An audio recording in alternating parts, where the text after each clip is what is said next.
Bonjour, je suis le prophète Kevin Mauge, serviteur au ministère Genois pour influencer, et je suis également avocat au barreau près la cour d'appel du là-bas.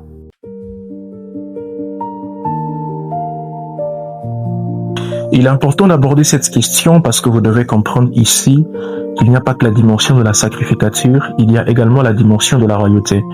Dans l'ancienne alliance, il y a 3 onctions qui opéraient de manière concomitante, à savoir l'onction de la sacrificature, l'onction royale et l'onction prophétique.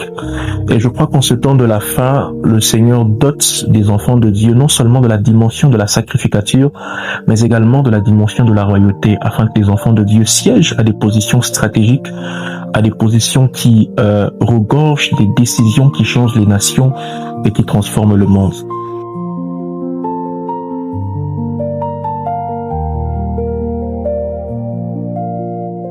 Alors, pour répondre à cette question, je commencerai à la racine, parce que si la question était formulée selon le besoin de savoir un pasteur est-il, mais puisque vous commencez par chrétien, je pense que ce terme est un terme générique qui nous identifie tous à Christ. À l'intérieur, vous retrouvez les pasteurs, vous retrouvez les enfants de Dieu. Alors, je reprendrai dans la dimension d'enfant de Dieu. Oui, un enfant de Dieu est appelé non seulement à servir Dieu dans la sacrificature, mais également dans la royauté. Parce que vous devez comprendre ici, c'est que l'Église ne peut pas atteindre l'impact global dont Christ attend d'elle, sans qu'il n'y ait des enfants de Dieu qui exercent aussi la royauté. Je prends un exemple tel que la politique. La politique est définie par Aristote comme étant la science qui gouverne les États. Et donc, si on a des personnes qui baignent aussi dans la royauté, nous aurons des personnes qui auront la capacité de changer le monde. Nous aurons une église qui va influencer toutes les sphères de la société. Pour vivre ces 2 dimensions, sans conflit, il est important de faire la part des choses. Ça veut dire de définir son temps. Il y a un temps où vous servez le Seigneur. Il y a aussi un temps où vous êtes dans votre dimension de royauté, où vous êtes habile dans votre royauté, dans ce que vous faites.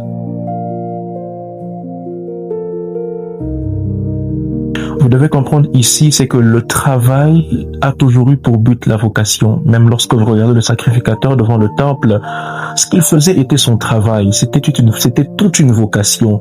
Et même lorsque Christ se trouve devant le figuier, il maudit le figuier parce que le figuier ne produisait pas des fruits. Il est important de comprendre ici, c'est que selon la Bible, le travail est le couloir de la productivité de l'homme. Lorsque celui-ci ne travaille pas, il n'est pas productif. Et lorsqu'il n'est pas productif, il sera retranché par le maître.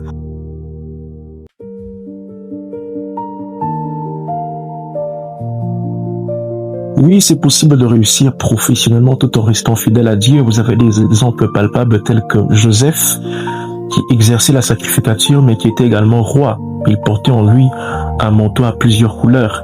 Donc je crois qu'aujourd'hui c'est possible d'être fidèle à Dieu tout en étant dans les 2 couloirs. C'est une question de consécration et de discipline.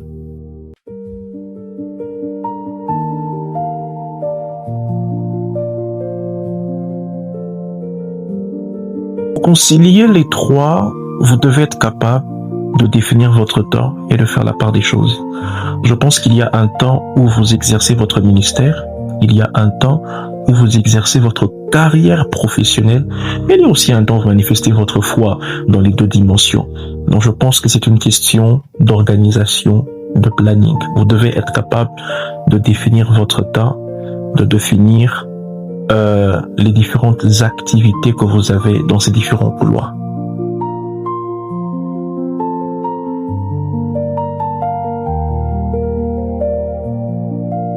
Les pièges auxquels un chrétien engagé dans la vie professionnelle est très souvent confronté, c'est la cupidité.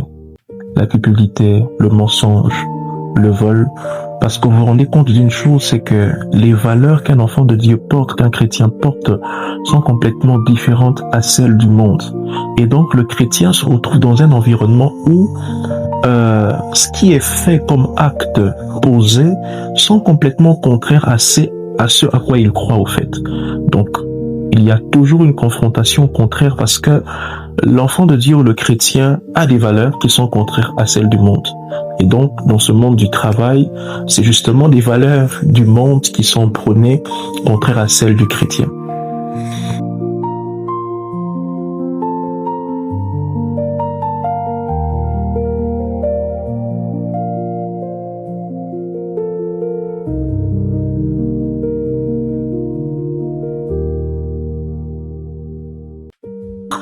C'est une perception qui fait débat aujourd'hui, mais vous devez comprendre ici que tout est une question d'appel.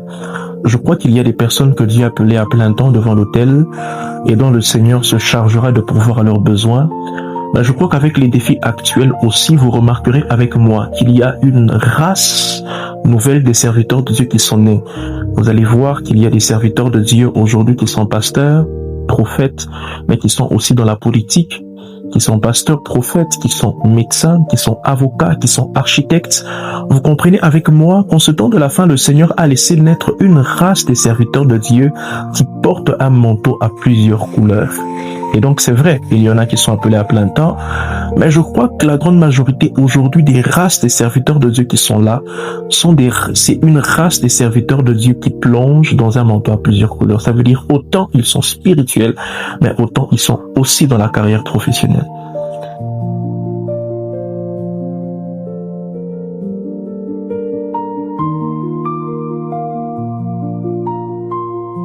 Oui, une grande responsabilité. J'ai souvent l'habitude de dire qu'un enfant de Dieu qui sert devant l'autel seulement avec son cœur, mais qui n'est pas capable de servir devant l'autel avec son argent, est un chrétien déséquilibré dans le monde spirituel.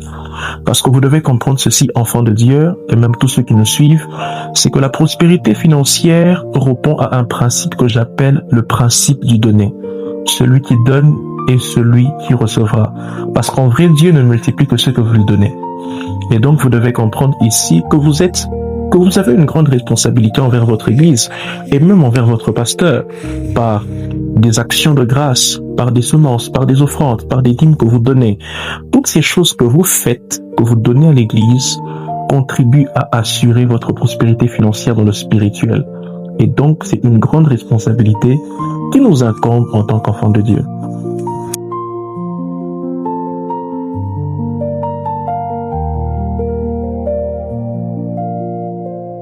Les principaux défis que l'on rencontre en exerçant ces deux dimensions, carrière professionnelle, dimension ministérielle, c'est déjà les défis liés aux valeurs. Vous allez vous rendre compte d'une chose, c'est que vous êtes ministre de Dieu, vous avez des valeurs, mais dans votre carrière professionnelle, vous vous rendez compte que là, c'est un autre monde complètement différent de votre vie ministérielle. C'est-à-dire que les valeurs qui sont à l'intérieur sont complètement différentes à celles que vous croyez. Et donc, il y a comme une confrontation entre deux royaumes, deux valeurs, et les défis auxquels justement vous êtes confrontés, c'est d'être capable de rester dans vos valeurs en tant qu'enfant de Dieu, malgré le fait que vous êtes dans un environnement professionnel dans lequel très souvent le monde, le diable a déjà suffisamment pris place.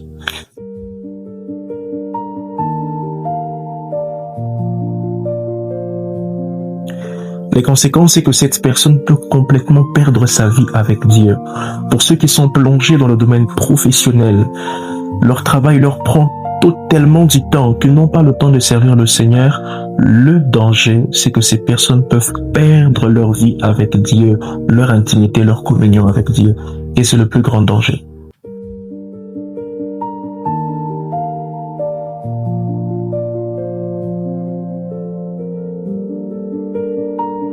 Je voudrais les encourager et les faire comprendre que c'est possible de réussir dans le ministère, mais de s'épanouir également sur le plan professionnel.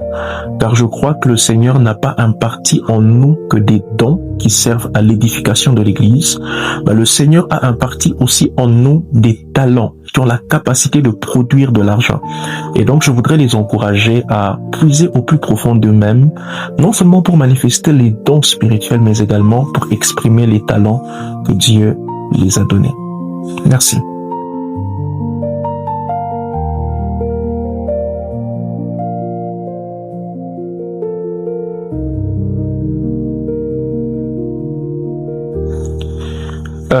Je crois que le Seigneur, en ce temps de la fin, ne nous appelle pas seulement à vivre avec les dîmes, les offrandes et tout ce qui va avec, bien que ces choses font partie de la vie ministérielle. Je crois que le Seigneur a donné de l'intelligence aux hommes, le Seigneur a donné des talents aux hommes qu'ils doivent exprimer afin de produire l'argent.